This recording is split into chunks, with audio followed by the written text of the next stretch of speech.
Hebreus 13, do 1 ao 7, embora esse não seja o texto, mas só para complementar o que vamos falar hoje.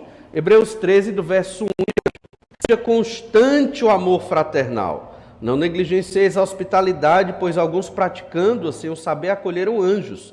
Lembrai-vos dos encarcerados, como se presos com eles, dos que sofrem maus tratos, em pessoa fosseis os maltratados.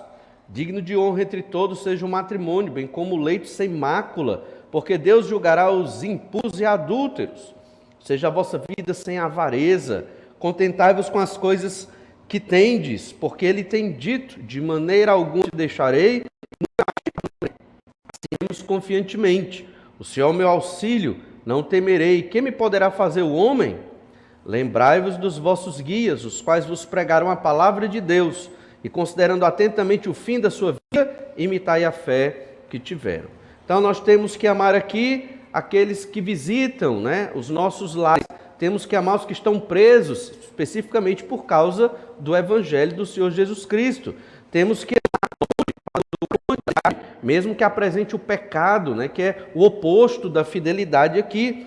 Temos que amar a financeira difícil, ou seja, não seja avarento, ajude o seu irmão, cuide do seu irmão, e temos que amar os pastores, Todos aqui eram grupos de risco, inclusive os pastores, Temos que amar, eram os menos amados. Temos que amar os pastores também. Então, 5 pessoas na igreja deveriam amar.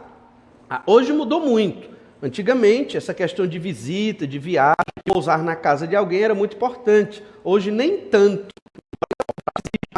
os que nos visitam. Então, depois de toda essa meditação sobre o amor, verso 1 deixa claro: seja constante o amor fraternal. Por quê? Eles estavam correndo risco de morte, esses crentes, eram crentes judeus, perseguidos pelos romanos e pelos judeus naquela época, logo acabava consigo e com a sua própria família, e acabava esquecendo dos irmãos, outros que também tinham dificuldades. Todos, todo instante, mesmo na dificuldade, na tribulação, temos que nos amar. Essa parte da epístola, desde o capítulo 10 para cá, é uma parte mais prática. Nós vimos isso também domingo passado. As epístolas do Novo Testamento têm uma parte teológica e uma parte prática.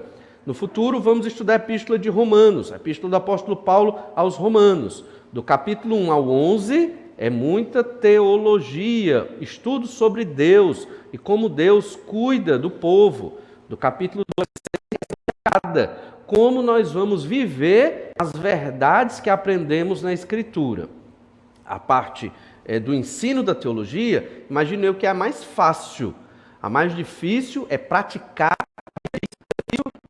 dependendo da sua fé, do seu interesse em agradar a Deus. Se você realmente entende que é necessário agradar a Deus e agradar muito ao Senhor, as verdades da Escritura. Mas se você deixa meio que, quando der a oportunidade que surgir, aí as coisas vão mais devagar. No capítulo 3 da Epístola aos Hebreus, está terminando a Epístola aos Hebreus, nós temos outra instrução muito prática.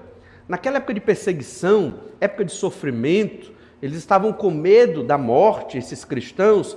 Era muito comum ceder a ensinos mais fáceis, a ensinos mais simples, ou a religião secular, mundana, permite que eu faça tudo. Olha, você pode ser evangélico e se embriagar. Tem igreja aqui em Fortaleza que não tem problema. À vontade, não tem problema. Tem igreja que aceita. Você pode ser um crente e estar em mãos, existe adultério, pode, porque você é de e é evangélica. Você pode ser um homossexual, você pode.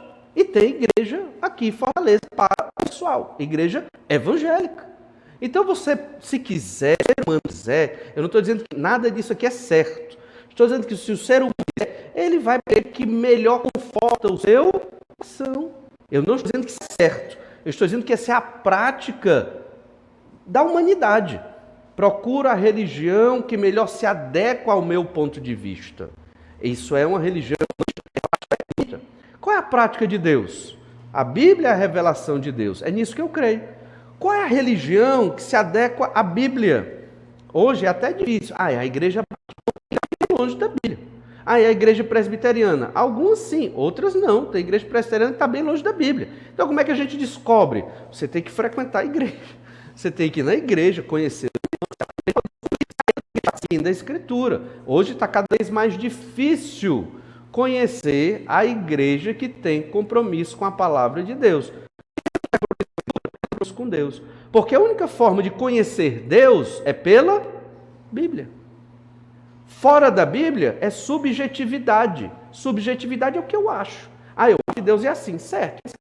Tem uma objetividade na fé. Bíblia, revelação, um texto escrito, como falamos de manhã, 66 livros, 40 autores, demorou cerca de 1.600 anos, do primeiro autor até o último autor, terminar de registrar todos os 66 livros da Bíblia, Moisés, e eles escrevem textos complementares. Isso é milagre. Não tem mente humana que consiga falar de doutrinas e de histórias e de eventos e tudo se combinar. Não tem. Os críticos tentam derrubar a Bíblia até hoje, não conseguem. E a própria arqueologia, que é de modo geral ateísta, confirma os relatos bíblicos. Por exemplo, antigamente dizia-se que a Bíblia não é correta, porque a Bíblia fala do povo hitita. Não existe nenhuma descoberta sobre os hititas. No final da década de 70 para o começo da década de 80, descobriu-se e da datação arqueológica da cerâmica, sobrou daquela civilização, eles se encaixaram exatamente no período bíblico, e as coisas vão se encaixando, e então a Bíblia cada vez mais se confirma. Ela não precisa da arqueologia para ser verdade, mas ela é verdade por si só, pela sua própria consistência interna. É impossível inventar os 4 evangelhos.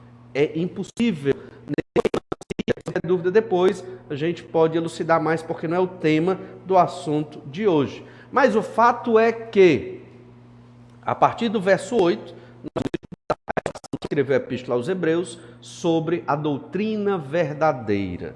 Existe uma doutrina verdadeira. É o que nós chamamos de sã doutrina. Doutrina, usamos muito no meio eclesiástico, há um ensino verdadeiro sobre Deus. Na Bíblia, há o que Deus gosta e o que Deus não gosta. Independente da igreja X ou Y gostar ou não gostar. A gente tem que ler a sua Bíblia para perceber se esta igreja tem um ensino de Escritura. E é o que nós vamos observar em alguns versículos, a partir do verso 8. Vamos ler, a princípio, o verso 8 e 2. Verso 8. Jesus Cristo ontem e hoje é o mesmo, e o será para sempre. Não vos deixeis envolver por doutrinas várias e estranhas, porque o que vale é a salvação confirmado com graça e não com alimentos, pois nunca tiveram proveitos que com isto se preocuparam. E então nós percebemos um primeiro ensino, a verdadeira não se expressa de fora para dentro. A palavra de Deus sempre nos explica isso. Primeiro, o coração tem que ser transformado, e esse coração transformado, ele se expressa numa prática correta. Eu falo do exemplo que eu vou dar. Mas no Antigo Testamento, a marca da velha aliança era a circuncisão. Nasceu um bebezinho, ele tinha que ser circuncidado no 8º dia, cortava a pele do prepúcio da criança, a partir de Abraão, de Isaac e de Jacó. Esse texto parece que é só uma marca externa, mas Ezequiel, outros profetas vão explicar que a circuncisão da carne, que é essa cirurgia que era feita no bebê, ela tem que ter um sentido, é a circuncisão do coração. Então, se você circuncida a carne daquele bebê e lá na frente o coração do bebê não é circuncidado, o coração é uma transformação do coração. É retirar a impureza do pecado daquele coração. Na verdade, não deixa de ser pecador, mas ele é transformado, como acontece na nova aliança, e vive de acordo com a vontade de Deus. Ou seja, a circuncisão da carne quando existe a circuncisão do coração. Ou seja, Esse cântico que foi entoado aqui, esse oração ele nasceu de novo, se ele foi transformado pelo poder do Espírito Santo de Deus. Se algum dia na sua vida, aí sim, esse cântico foi adoração a Deus. Se você não fez, você cantou. Você só cantou. Entende? Foi só uma expressão musical. Percebe? Então, é o que nós vamos ver nesse texto aqui. Pelo menos nesse primeiro ensino. A verdadeira doutrina se expressa de dentro para fora. Ele começa com um versículo, o autor fala de um versículo que parece que também está fora de sentido, porque fala de Jesus, que é o mesmo ontem, hoje, e colocar Jesus no início é mostrar que assim como Jesus não muda, assim como Deus não muda, o seu ensino fundamental não muda. Algumas coisas mudaram realmente da velha aliança para a nova aliança. Nós estamos lendo Levítico, quantas leis. Nós não precisamos viver hoje todas aquelas leis, mas o princípio daquelas leis, vocês notaram que lemos Levítico 19 e 12, e você sabe onde é citado esse texto? 1 capítulo 1, verso 16 e 17. Santo, porque eu sou santo, Deus dizendo, né? Pedro está citando o quê? Levítico 19. O princípio da santificação está no livro de Levítico. É o manual de santidade do Antigo Testamento. É lá que você aprende o que é santo, né? E o que é profano. Hoje não seguimos todas aquelas estipulações do livro de Levítico, mas o princípio está lá. E nós vivemos estes princípios até hoje. Deus não muda. A salvação em Cristo nunca mudou. A graça de Deus nunca mudou, nunca vai mudar. A Bíblia, ela não vai deixar de ser a revelação de Deus, apesar das épocas mudarem, a verdade do Senhor, ela continua. E nós vamos aprendendo cada vez mais sobre Deus. A lógica é essa. Foi no Antigo Testamento o Messias, no Novo Testamento o Senhor Jesus Cristo, e virá como Jesus, aquele que vai realmente acabar com o pecado no mundo, na sua segunda vinda. Nós entendemos que a doutrina do Senhor Jesus Cristo é a mesma. E é o que ele diz no verso 9. Não vos deixeis envolver por várias doutrinas várias e estranhas. Então existem muitas doutrinas estranhas. Naquela época já existiam muitas doutrinas estranhas. O pior, a doutrina mais difícil e estranha de enfrentar é aquela que se parece muito com a nossa, entende? Existem muitos grupos que dizem que são crentes no Senhor Jesus Cristo, como Testemunhas de Jeová, Mórmons, Adventistas do Sétimo Dia, Congregação Cristã do Brasil e vários outros, e não seguem a Escritura. Eita, pastor, o senhor citou o nome mesmo, né? É porque esses grupos são chamados de seitas. Por que são seitas? Fundamentais, tipo quem é Deus, como é a salvação, quem é Jesus, o que é a Trindade. Esses grupos religiosos deturparam o fundamento da Bíblia. Inclusive, alguns deles até, como o Adventista do Sétimo Dia, acrescenta outra revelação para completar a Bíblia. Ou seja, não são cristãos, embora se digam, não são grupos fiéis à Escritura. E nós não estamos dizendo com isso que nós somos sem pecado ou perfeitos, não é essa a ideia. Mas é porque nós temos que ter esse entendimento do que é a verdadeira doutrina. Temos que ter cuidado, principalmente nos momentos de dificuldade. E especificamente do judaísmo. O judaísmo que eles viviam não era a mesma fé que Moisés pregava. Moisés pregava também uma salvação pela fé no Messias, o Cordeiro Pascal. Aqui, esse judaísmo que eles deixaram para crer em Jesus, era um judaísmo misturado com o helenismo. Aqui a salvação era por obras. E eles acreditavam que, se aplicando a lei de Moisés, e não precisava de nada mais. Na verdade, os leitores dessa epístola entendiam que Jesus era o Senhor. Jesus estavam pendendo para voltar para o judaísmo. E então o autor diz no verso 9, não vos deixeis envolver por doutrinas várias e estranhas. Aí você, que segue o evangelho, seja simples, né, nas suas atividades, focada na escritura, na oração, que são atividades simples.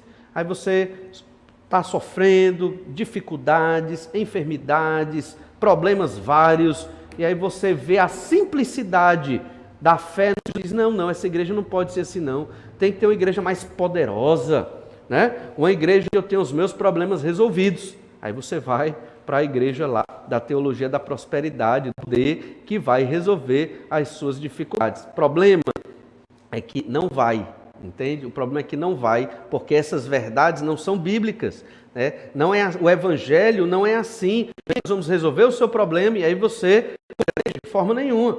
Se você observar bem como Jesus tratou os apóstolos, como os apóstolos viveram no primeiro século, eles tiveram, foi muito problema. Quem era crente era preso ou morto. Então, qual é a vantagem de ser crente nesse período? Nenhuma. Muito claro. Quer me seguir? Carregue a sua cruz. Negue-se a si mesmo. O Senhor Jesus nunca iludiu ninguém. Sempre deixou claro. A salvação é pelo meu nome. Jesus diz, renúncia. Aí vem a teologia da prosperidade. Talvez 90% das igrejas de Fortaleza seja adepta da teologia da prosperidade. Para você, venha para Jesus, resolver seus problemas. Aí você vem para Jesus, né? Esperando resolver seus problemas. E não resolve, né? E cadê Jesus? E cadê a fé em Jesus? Esse não é o evangelho. Esse não é o verdadeiro evangelho. Por isso que ele diz ainda no verso 9, Hebreus 13, 9. Porquanto o que vale é estar o coração confirmado com graça. É isso que vale. Seu coração confirmado com a graça de Deus. A graça de Deus é a bênção da vida, é Deus ter aberto os seus olhos para encontrar o Senhor Jesus Cristo, é Deus abrir os seus olhos para você se arrepender dos seus pecados e suplicar pela salvação no nome do Senhor Jesus Cristo. Graça de Deus é todo dia que você obedece à Bíblia, é graça de Deus. Deus lhe dá saúde, é graça de Deus. É quando Deus lhe dá felicidade, recompensa e tantas coisas mais. E graça de Deus também pode ser a dificuldade, também pode ser a falta do recurso. Depende do que Deus quer operar nas nossas vidas. Lembre-se, o Senhor é bom. Deus nunca vai querer nada de mal para nós. Olha, é o ser humano. Muitas vezes Deus permite nossas vidas para aprendermos. Aprender o quê? Primeiro, a adorá-lo, como se deve.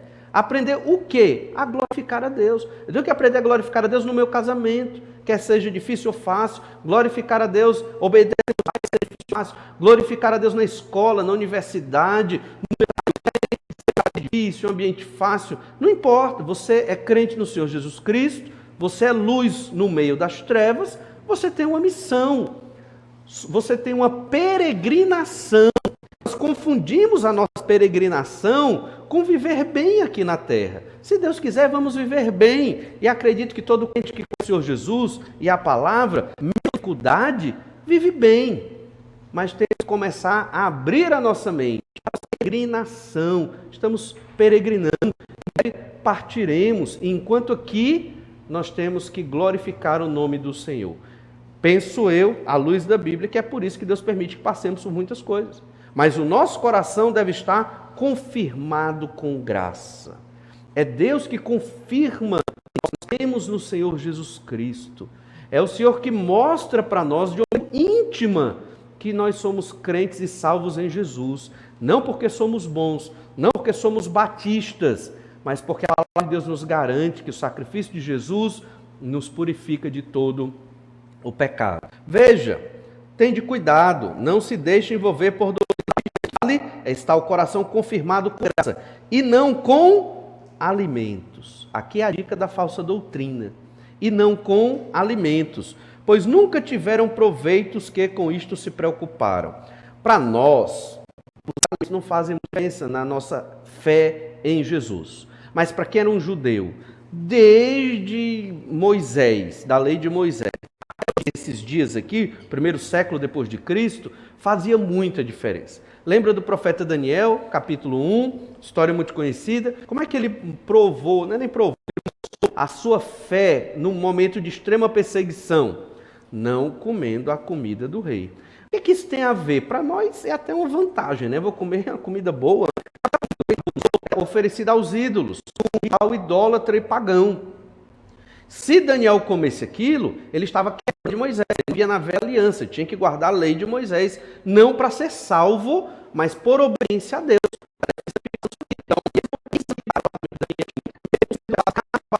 Muito provavelmente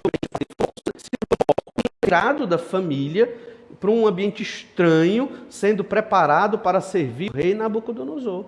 E ele ficou cerca de 2 anos ali, entre 2 a 3 anos, naquela Babilônia. No começo, morte. Embora numa posição privilegiada, mas era escravo. Da história de Daniel, capítulo 11, é que os judeus que isso era um problema nas igrejas do Novo Testamento. A igreja de Paulo traz esse problema do alimento, como também a epístola de Paulo aos Coríntios. Então a igreja em Roma, a igreja em Corinto tinha problema com essa questão de alimentação. Deus, a nova aliança passou, o Messias chegou, morreu na cruz, ressuscitou, nova aliança. A igreja agora é o povo de Deus. Logo, não é necessário guardar as regras dietéticas de Levítico 11, mas o judeu estava muito apegado àquilo ainda. O judeu crente, cristão, ainda estava dizendo, não são os alimentos que valem. No nosso dia, o que vale para nós não são as regras litúrgicas ou as regras, digamos, da tradição da igreja. O que vale, mas é um coração confirmado na graça. Você pode ir para todos os cultos, inclusive com o vírus. Você pode participar, ler a Bíblia, fazendo somente por uma tarefa religiosa, ser transformado pelo Espírito Santo de Deus. É necessário você ter uma conversão verdadeira e genuína, que é muito diferente de somente entrar numa igreja e entrar numa religião. Aqui. Lá em capítulo 2, nós temos um pouco desse problema com as regras alimentares.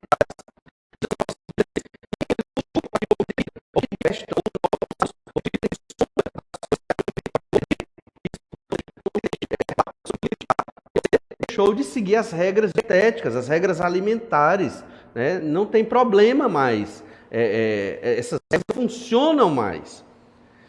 Lá em Romanos capítulo 14, também o assunto é o mesmo. Não se entristece, já não anda segundo o amor fraternal. Por causa da tua problema humanos, na epístola de Paulo aos Romanos, o mercado indignado. É um absurdo, está quebrando a lei. O grego-romano, ele entende que a lei de Moisés, nesse quesito, não é mais seguida, então não tem problema, mas criava um atrito na igreja. Qual era o conselho do apóstolo aqui? Deixe de comer. Não porque é pecado, mas por amor a seu irmão, para que ele, por quem Cristo morreu, não se enfraqueça. A expressão é, não fazer aquele a favor de quem Cristo morreu. Jesus morreu por ele está enfraquecendo na fé, está chateado, está brigando por aí, porque você comprou carne lá, tal Deus, tal. A gente sabe que essas divindades não existem, né? No entanto, deixe de comer essa carne, porque você vai prejudicar o seu irmão. Ainda em Romanos 14, verso 16, não seja, pois, vituperado o vosso bem, porque o reino de Deus não é comida nem bebida, mas justiça e paz e alegria no Espírito Santo. Então o reino de Deus é além dessas regras alimentares, o reino de Deus é além de uma tradição que os homens formularam. Tem tradição errada, mas tem tradição boa. O reino de Deus vai além dessas questões. Ainda em Romanos, capítulo 14, verso 20. Não destruas a obra de Deus por causa da comida. Todas as coisas, na verdade, são limpas, mas é mal para o homem o comer com escândalo. Então veja, não era pecado comer aquela carne, mas se vai ser uma armadilha, um tropeço, não, deixa de comer aquela carne. Não destruas a obra de Deus por causa de comida. Então isso serve para nós, por causa de certas tradições que caducaram, ou tradições que, na verdade, vamos supor, o irmão só pode vir para o culto de oração, não pode vir para nenhum outro culto. Ah, não pode, o irmão desse não pode ser, que não vem para o culto domingo à noite, só vem para o culto de oração. Bem, eu não sei o motivo. Talvez ele tenha algum problema, algum impedimento. Não vamos destruir ou prejudicar esse irmão por conta disso. Vamos apoiá-lo, motivá-lo e mostrar, olha, o culto de domingo é tão bom, quem sabe você não vai gostar, não é verdade? Então, o que importa numa verdadeira doutrina é o que vem de dentro e se expressa na prática. Os discípulos de Jesus foram muito criticados por comer sem lavar as mãos, mas o que importa não é o comer sem lavar as mãos, mas é como está o seu coração diante do Senhor. Então a prática não importa? Importa. Claro, a prática importa, quando fundamentada com um coração confirmado na graça de Deus, um coração transformado, convertido pelo sangue do Senhor Jesus Cristo, um coração que realmente reflete a verdade do Senhor. Isso tudo para mostrar que aqueles irmãos não voltem para o judaísmo. Então, na verdade, o mundo evangélico no nosso país, ele tem dois extremos. Os evangélicos protestantes radicais e os evangélicos liberais libertinos. Você tem as duas pontas. Nós não somos um, não queremos ser o outro. Nós temos que estar no equilíbrio. Crentes que seguem a Escritura, a palavra de Deus, tendo um coração transformado e vivendo na prática uma doutrina sadia de amar. O que nós observamos também é que a verdadeira doutrina nos leva a sofrer por Jesus. A verdadeira doutrina da Bíblia nos leva a fazer tudo pelo Senhor Jesus Cristo. Não é nem pela igreja. A igreja, porque a igreja é o corpo de Jesus, mas é pensando no Senhor Jesus Cristo. Olha Hebreus 13, volta lá para Hebreus, capítulo 13, verso 10. Hebreus 13, 10 diz: possuímos um altar, do qual não tem direito de comer os que ministram no tabernáculo. Isso é muito interessante, porque ele figura. Agora ele deixa de falar de comida, e ele passa a falar do altar. E aqui nós temos uma questão muito importante dentro do judaísmo. Primeiro, ele criticou a comida como um símbolo de santidade. Não adianta você guardar toda a regra lá de Levítico 11, das leis dietéticas, se o seu coração não é confiante. Segunda, não adianta você guardar toda a tradição da lei de Moisés, se você não está disposto a fazer isso. Então, a verdadeira doutrina, o verdadeiro ensino bíblico faz com que o crente deixe tudo por Jesus. Agora, isso não deve ser obrigado. Você não deve ser obrigado por pastor nenhum a deixar tudo por Jesus. Você tem que querer e ter prazer. A minha vida é do Senhor Jesus Cristo e eu quero entregá-la em todos os aspectos para Jesus. Meu tempo, saúde, pensamentos, trabalho, estudos, tudo para glorificar o nome do Senhor Jesus e, obviamente, do Pai. Olha então, quando ele diz aqui no verso 10, possuímos um altar, do qual tem direito de comer os que ministram no tabernáculo. Aqui ele está fazendo a distinção entre o cordeiro da velha aliança e o cordeiro da nova aliança. Existem leis em Levítico que diz que um determinado tipo de holocausto poderia ser comido em parte do sacerdote que oficiava. Ele poderia comer o peito e a coxa direita do sacrifício pacífico, que é o holocausto. Mas esse altar ninguém pode, porque é o altar de Cristo, onde o corpo de Deus foi sacrificado. Ou seja, esse altar é a cruz. O sacrifício da velha aliança não serve mais. Agora nós temos o sacrifício da nova aliança, o único cordeiro, o cordeiro de Deus. E ninguém pode comer dele, entenda, porque o cordeiro da velha aliança pode comer uma parte. No sacrifício do holocausto, lá do sacrifício, era o peito e a coxa direita. Mas Jesus pode pegar parte e comer a semelhança do sacrifício do Antigo Testamento. A melhor compreensão, olha Levítico capítulo 7, verso 28. Levítico 7, verso 28. É desse texto que o autor aos Hebreus está tratando.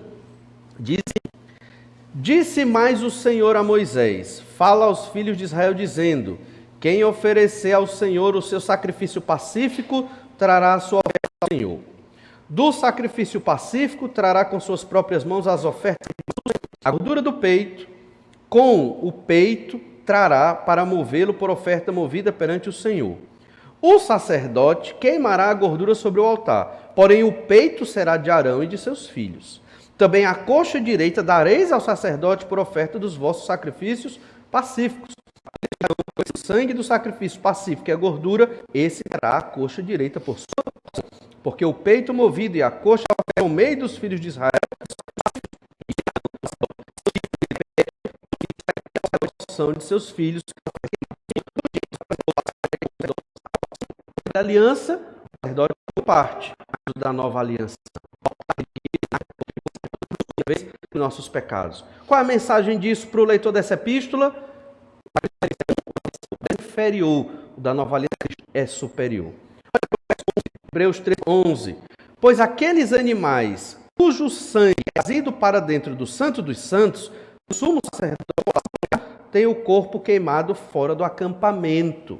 Agora, o autor, ele faz uma semelhança entre o sacrifício da velha aliança e o sacrifício de Jesus. Ele aproxima esses dois sacrifícios. Ele tem um objetivo que a gente vai ver já. Realmente, 16. Levítico 16, o sumo sacerdote separava 2 bodes e um cordeiro. Então ele sacrificava na arca da aliança chamada de propiciatório, que significa apaziguar a ira de Deus. Então era simbólico, apresentando o que então as pedras em cima da tampa desta arca, um grande baú coberto de ouro ali. Depois, o segundo bode era chamado o bode que seria enviado ao deserto. Esse bode não era morto, mas ele simbolizava os pecados que iam embora. O sacrifício pelos pecados.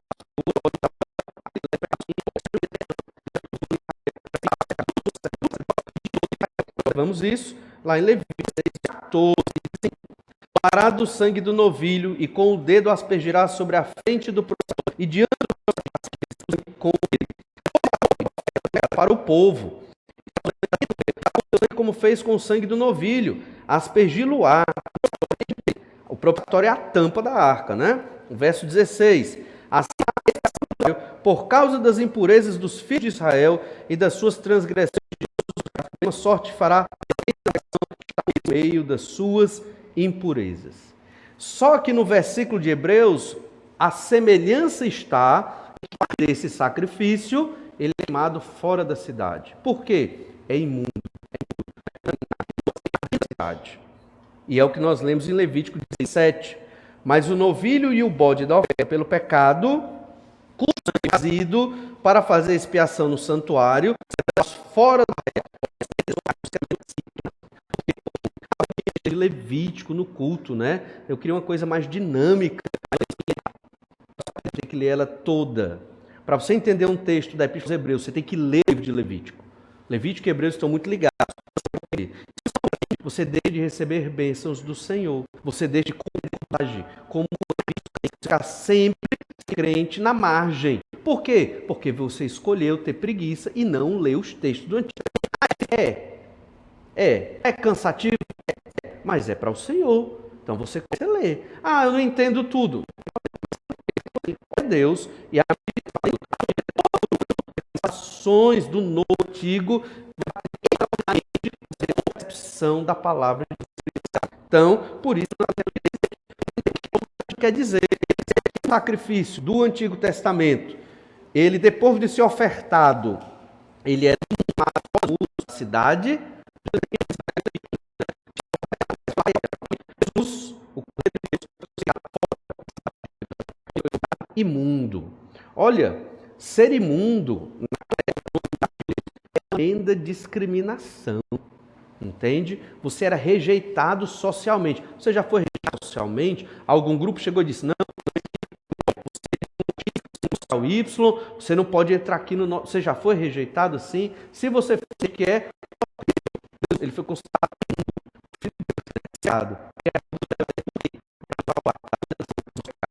Temos então no verso 12.